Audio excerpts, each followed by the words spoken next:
You mentioned cancer. Is there a link to cancer and the chemicals that are used in normal hair dyes? People thought that PPD, which is the common allergen, it is a potential sensitizer, which is can cause an allergy. I mean, it is actually a rare allergy, but I see it because obviously everyone comes to me for the alternative. Funny enough, it's a bit like working as a doctor specializing in cancer, because you get a sort of skewed view of the numbers, don't you? If all you're dealing with is cancer patients all day, you think everybody's got cancer. And then, of course, an ideal all day with people who've got cancer and allergies. So the question you're asking is are you asking me, does the formula, the common average formulation of hair dye that's on the market cause cancer? I would say no. Pre-1980, which of course I was making products just for a couple of years before that, but my first hair dye, as I say, was probably the first full hair dye was in 1986.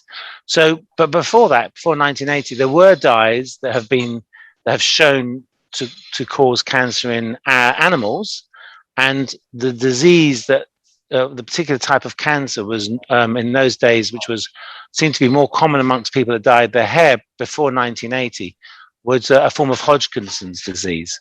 Since 1980, there's been a very, very big review of the cancer potential of hair dyes.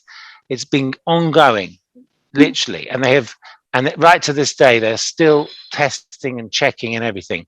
But the most common dye used in hair dye, which is called paraphenylene diamine, so far hasn't got any evidence that it does increase the chances. But there is an interesting thing, which is that there is a slight increase in the number of people diagnosed with breast cancer who do dye their hair. So nobody really knew why. I think I've discovered why, and it's not the PPD. Right. What is it? Okay.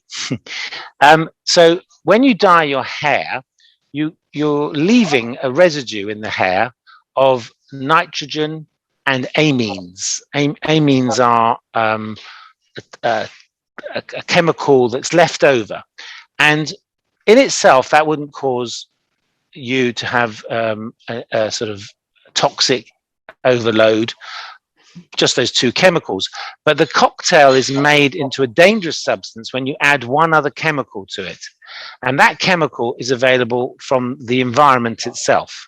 So if you go near, say for example, car exhaust fumes, you're going to get another chemical from the exhaust fumes, and that is actually NOx, nitrous oxide, added to the two chemicals that are left over in the hair in the scalp after you've shampooed your hair off, after a color, can produce another chemical, really dangerous chemical called N-nitrous amines.